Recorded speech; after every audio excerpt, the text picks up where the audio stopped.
Edwin Frondozo on the Business Leadership Podcast every week for a unique program featuring insights and actionable items from the world's most successful business leaders. Hear firsthand the exclusive interviews and personal journeys on how today's transformational leaders made it to the top.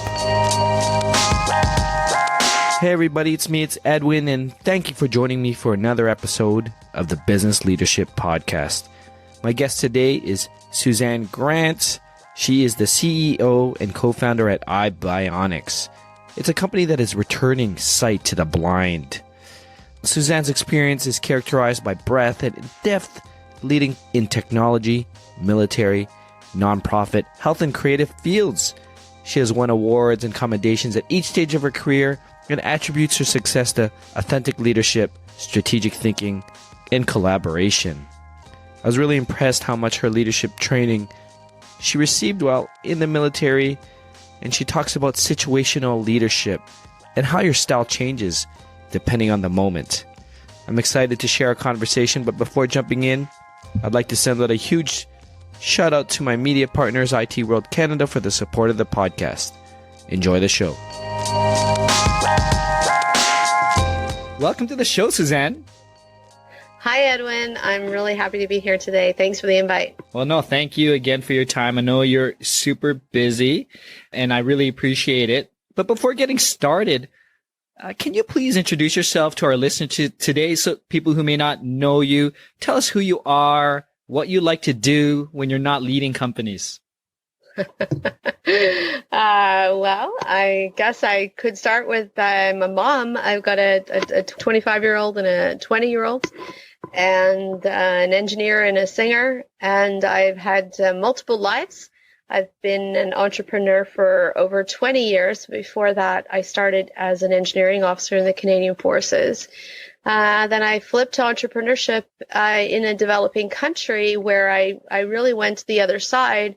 And I built a strategic communications company that was wildly successful, but the basis of that was really on the more creative and artistic side of things, building brands, positioning for companies, helping multinationals figure out how to launch in new markets. It's really exciting and dynamic. And I moved back to Ottawa 7 years ago, worked as a consultant for a while, was really looking for that big project where I could pull all of my talent and put it to really good use, and in a way that could benefit the community in our world. And it took me some time to find that kind of project that I really wanted. And Ibionics is certainly that. I am a challenge junkie, and I have to say that Ibionics is a great challenge for me. Why don't you, Suzanne, tell us a bit about Ibionics? What's your role, and what are you guys trying to accomplish over there? Great question. So I am currently the chair and CEO and co-founder. There's a lot of C's, C cubed, I guess. Call me C cubed of Ibionics. I am one of the founding founders of the company. I joined in almost 2 years ago, in fact, in Ottawa. I met my co-founders kind of by accident.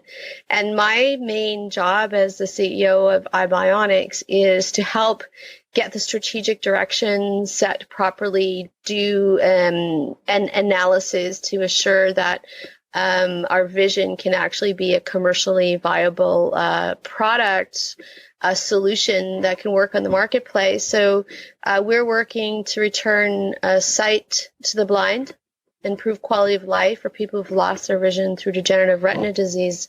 We use implant technology to do that, but of course, getting something to market and having a really great technical solution for a problem, it really isn't enough. You need to fit into all of the external factors of financing and investment and understand how you're going to get to market We need to be a global play from the beginning. So my role in the company is that strategy piece, finding the right people to make it happen, and serving those people to make sure that they're working in an environment where they can be empowered and they have all the tools in the environment. They can optimize their contributions to our shared vision for Ibionics. So our solution is called the Diamond Eye.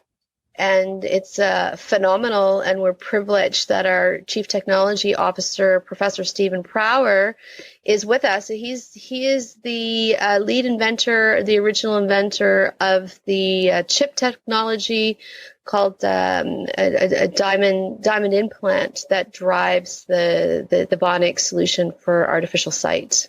You're passionate about leading grassroots initiatives, and you founded actually a number of non-for-profit organizations.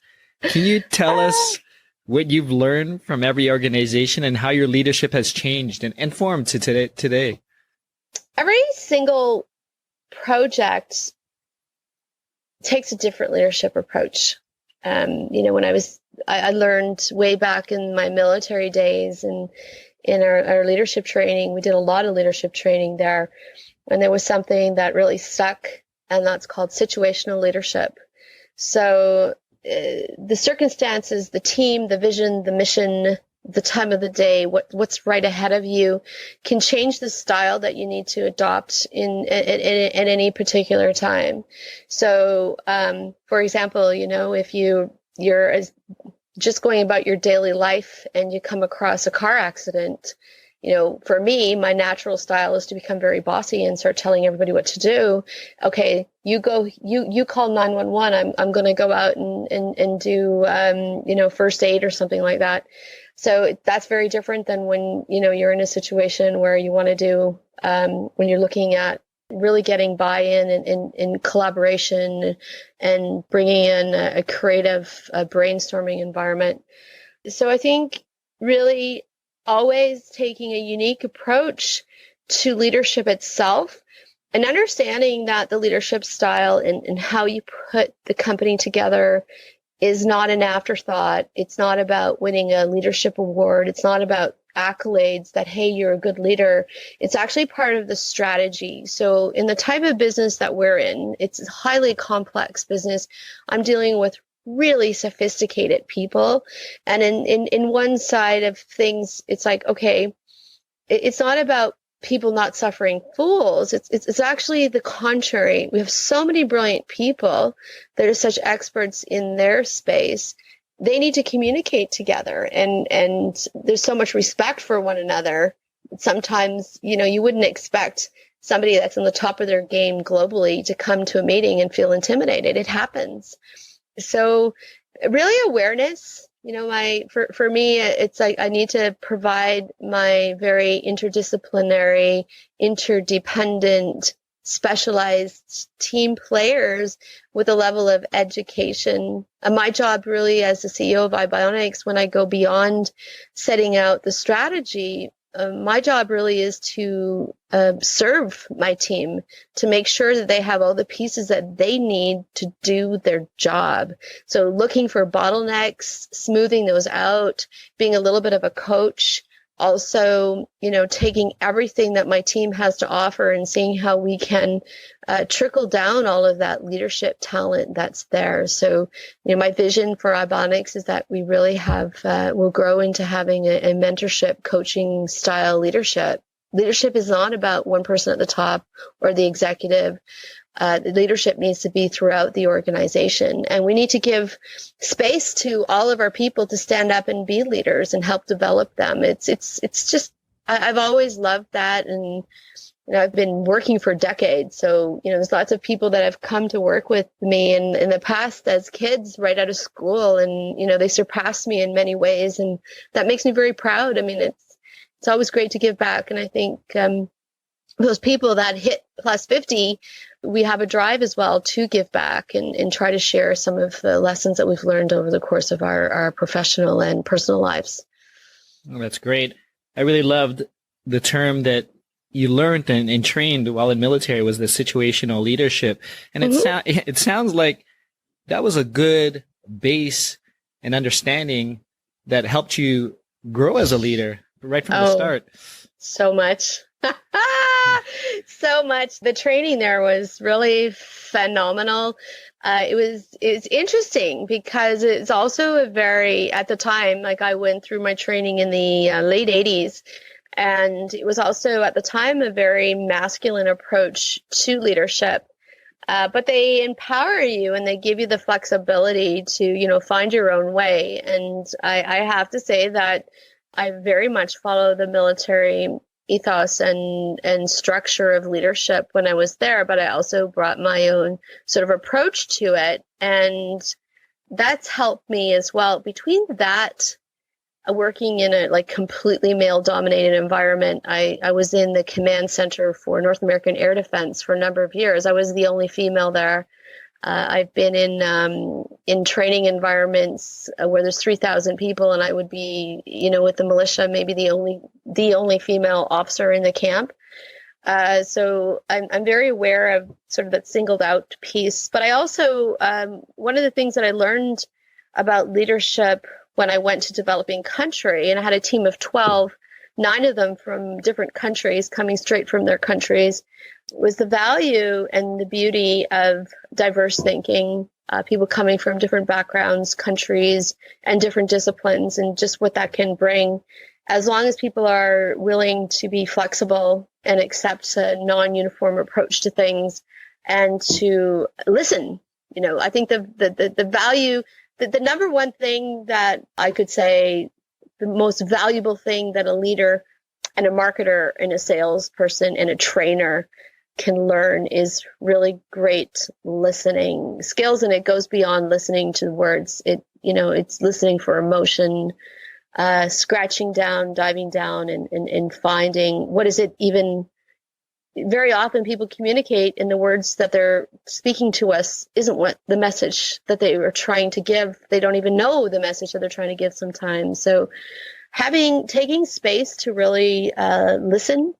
And again, back to situational, there's times and places for that. In the middle of a board meeting isn't the time necessarily to get into a long, deep discussion. But having that wisdom and taking that space and learning just about what people are willing to share if you ask them the question. So you can really figure out the situation by listening.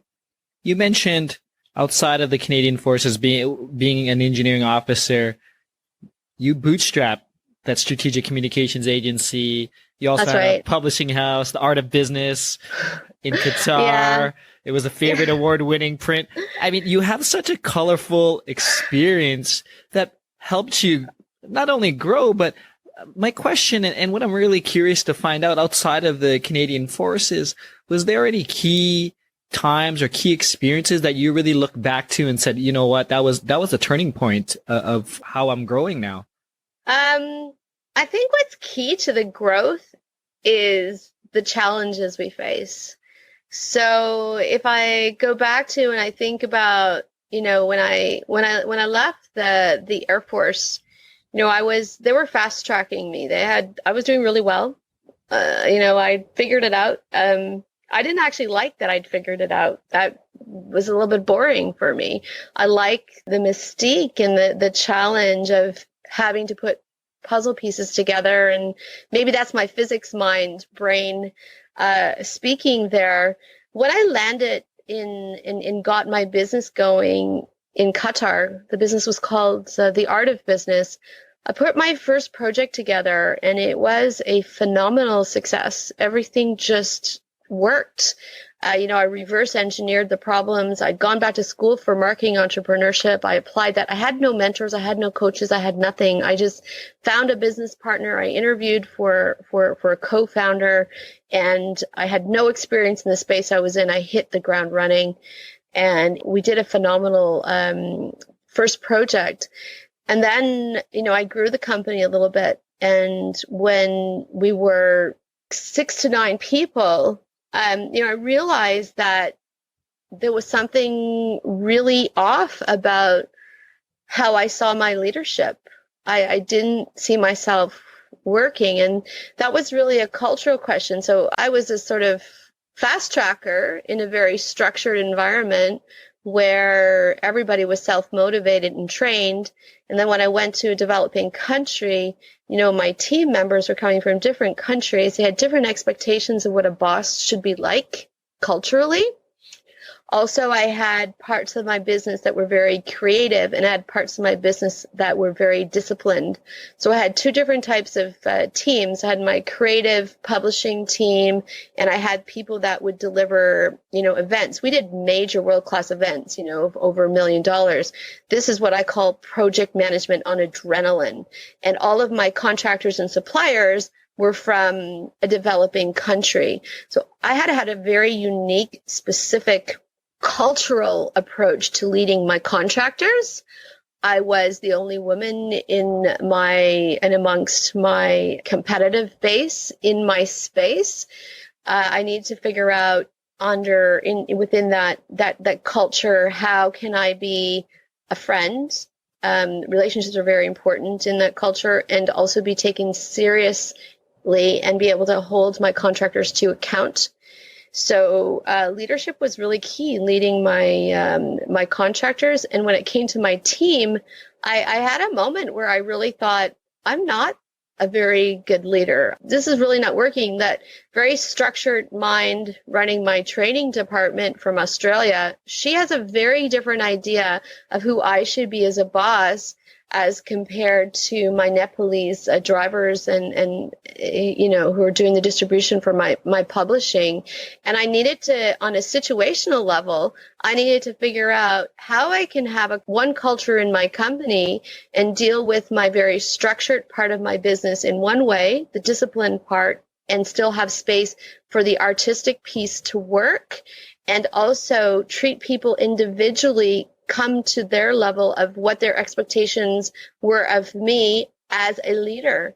So one thing that I learned in my first job in the Middle East before I started my own company, I had a very senior position in it was like early days of internet cafes, and I was working for a very brilliant Bahraini man, great vision, and he hired me to start a real estate sort of office to bring revenue into the company because he wasn't funded.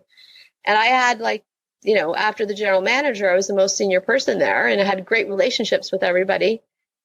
But they wouldn't do anything for me that I asked them to do. They didn't work directly for me.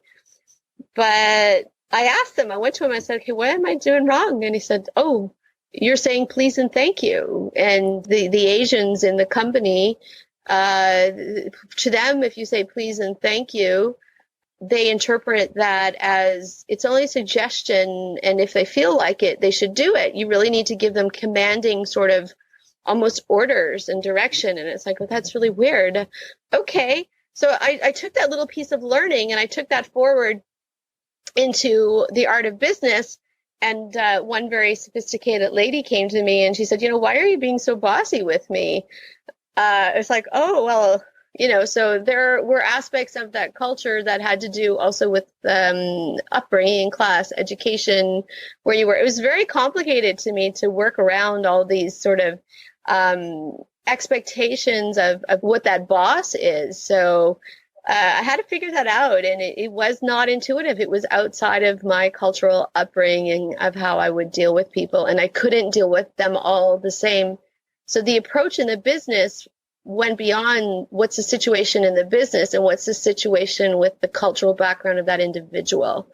But I took that and I actually made it a business. So you won't see it on my profile, but I started a business called Yahala, which was basically cultural orientation for expatriates coming into the university and oil and gas fields in Qatar, so that they could actually relate with locals and other cultures. So, but it was a hard learning lesson, and it gave me some pause to really doubt what I thought. I thought I was a great leader, and it was like, I'm really messing this up. So I just had to reboot and find a whole different way of doing it. I heard you speak last year at the Startup Canada Awards. I know Ibionics, they won the Most Innovative Company Award. Yeah. In your speech, which really hit me because I was there, you mentioned that you were leading a mission of hope. Yes. Has your Yes. current role at Ibionics changed the outlook you have on the work you're doing and what else needs to be done in the world now? I think it's given me a different appreciation for motivation en masse. As you know, I've done some work that people would refer to as movements. You know, we got the Coast to Coast in Canada during the World War I Orphans campaign. We had a brilliant campaign. In 8 weeks, we sent an airplane of relief supplies over to Rwandan orphans in 1994. Spirit of Empowerment in Qatar, working with local Arab women. And then I was trying to understand why Ibionics and the Diamond Eye had such capacity to attract champions. And we had almost previous strangers come and advocating for what we were doing and taking their time and not charging us and really volunteering and trying to push the project forward. And I couldn't quite understand it. I still feel blessed to be in the middle of all of that. And I was trying to really unlock and unpack the why this was happening. And I was inspired by a conversation I had with our Chief Clinical Officer, Dr. Flavio Resende. I think it was the second meeting with him that, my job was to get medical validation. I was just trying to get him to kind of say, yeah, I like what you guys are doing. And in fact, he jumped in and wanted to be part of the project. And now he's a part of our leadership team. And I asked him, like, how did you do that? How did you, the second time you meet us, just jump in with 2 feet and give so much? And he spoke to me about his job. And, he's, a retina surgeon trains for over a decade of their life for the privilege to do surgery, retina surgery, and to help people.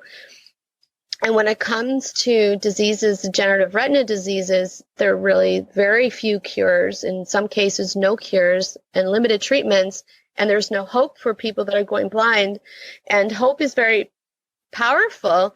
And one of the big reasons that he wanted to jump on board is when he sees, he might see 60 people in a day of those that are going blind through degenerative retina diseases, age-related macular degeneration or retinitis pigmentosa. He can tell them that there's hope, that there's something coming, that yes, I can't stop you from going blind, but I can help you to be able to see again.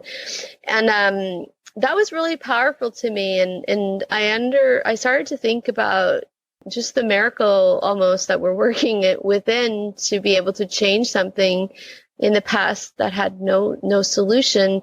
And the fact that people had actually gravitated towards us is because they wanted to share in that giving of hope.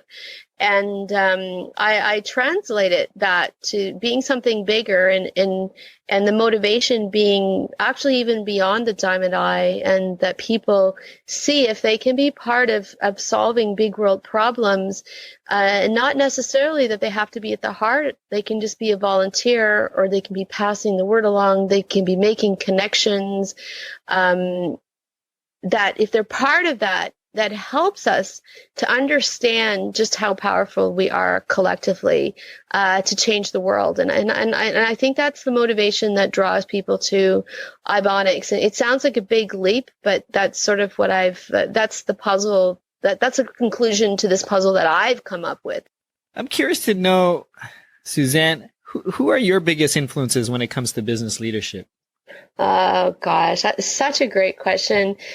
Because by nature, I've always been an adventurer. I think my mother brought me up to do that when I was 9 years old. I lived in Dartmouth at the edge of town, and I used to spend my time like running around in the woods and balancing on the side of a canal and climbing cliffs. And I often thought, when my daughter was 9, that I would be horrified if she was doing that kind of thing.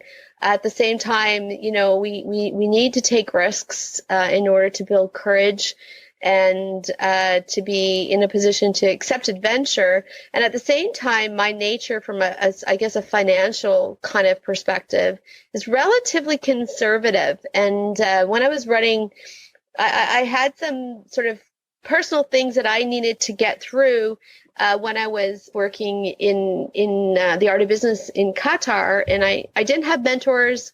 There really wasn't entrepreneurship happening there. So I read a lot of books. And one of the things that was really worrying me was, cash flow. Sometimes I would dip into the red, and that made me very uncomfortable. So I read a biography by Richard Branson, and I read his story, and I saw how many times he almost lost everything, that success didn't just happen for him. Sometimes he had to put everything on the line. And I think that gave me the courage not the courage, I think it gave me permission to understand that it's all right. You're not failing just because right now your cash flow is in the red, or just right now you don't have everything you need to go to the next level. You're going to have to move through some very uncomfortable things sometimes to get where you want to go, especially if you're ambitious. And I think that was really remarkably influential in a shift of my own mindset of what it was going to take me to grow business. Suzanne, I'm really having an amazing time. I'm listening. I'm really inspired by what you're doing. So before we end, do you have any final thoughts, any observations, or actionable recommendations that you can share for the future leaders who are looking to grow their career today? Well, just like leadership is situational, I think what future path for anybody is very personal and situational. And the key to mapping out a very inspiring to you and rewarding career path is really about self-awareness and understanding yourself and what really drives you, what you want to accomplish, what kind of mark you want to leave in the world, and also understanding what your strengths and weaknesses are, and allowing yourself to have those weaknesses, and just being aware of we all have things that we need to work on about ourselves. From a leadership perspective, there's sometimes a little bit of what's called mystique. So I'll give you kind of a short little story. So Dr. David Garrett is on a research project with Australia. He comes from with us in Australia with the National Vision Research Institute. And he's worked with Professor Stephen Prower, our Chief Technology Officer, for a long time. Stephen's been his boss in the university setting. And both Stephen and David came over for technology summits a couple weeks ago. And because we're a startup and we're, looking at squeezing the most out of every penny, these gentlemen were sharing an Airbnb. And David Garrett said, "Oh, it's the first time, that I've stayed in the same place as Stephen Prower. And it's, seeing him in his socks, it really, it really takes that mystique away of, the boss." So I think it's important that we present ourselves authentically and allow ourselves to be seen as human, and not set these expectations that just because we're the leader that we're perfect.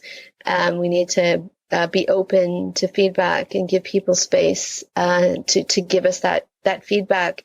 And I think sometimes, what people think a boss needs to look like is less important than actually, coming to work, being who you are, and working to your strengths, being aware of your weaknesses, and being very open about not trying to just play a role, just, being yourself and doing your best. I think people really respect that.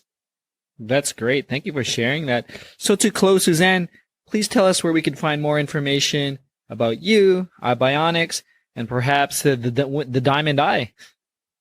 So we do have a website, www.ibionics.ca.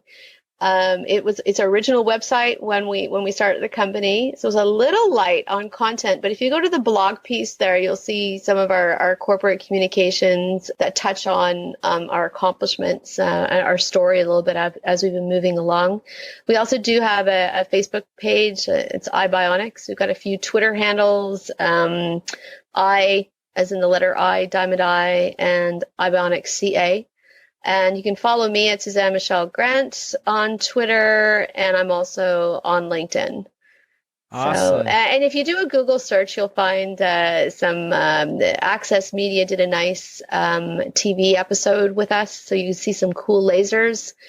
So if you just Google Ibionics and Access Media, also CBC did a really nice story of how we all came together as well, all in the day program. So a little bit of Googling and you'll find some pieces here and there.